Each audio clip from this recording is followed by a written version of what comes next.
আসসালামু আলাইকুম দর্শক, যারা আতর নিয়ে ব্যবসা করতে চান সম্পূর্ণ পাইকারির সন্ধান। এই যে আমাদের সামনে কি এই যে আতরটা আছে ভাই, এটা কি আতর? এটা এটা প্যারিস হিলটন তো। প্যারিসের। জি, প্যারিস হিলটন। এটার কত টাকা?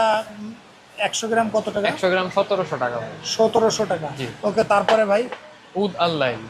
উদার লাইন। জি, এটা 100 গ্রাম 2000 টাকা। 100 গ্রাম 2000 টাকা। ভাই এটা যদি কেউ সর্বনিম্ন কত গ্রাম নেওয়া লাগবে? যদি পাইকারি নিতে হয় সর্বনিম্ন 25 ml পর্যন্ত। সর্বনিম্ন 25 ml জি। নিতে পারবে। আচ্ছা, তারপরে ভাই তারপরে হচ্ছে এই যে fantasy, Britney spear fantasy. Fantasy, এটা তো খুব রানিং ভাই। জি, এটা খুব রানিং।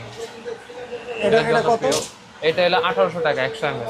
1800 টাকা। ভাই আপনাদের এই জায়গায় সর্বনিম্ন কত থেকে কত পর্যন্ত আছে? সর্বনিম্ন আমাদের পাইকারি 700 টাকার থেকে আছে 100 ml। 700 টাকা থেকে সর্বোচ্চ 40,000 45,000 পর্যন্ত আছে। লিটার? জি, লিটার। মানে 1 লিটার 7,000 40,050 টাকা। টাকা। হ্যাঁ, 40,000 সর্বনিম্ন 7,000 টাকা 1 লিটার। সর্বনিম্ন 7,000 টাকা। জি।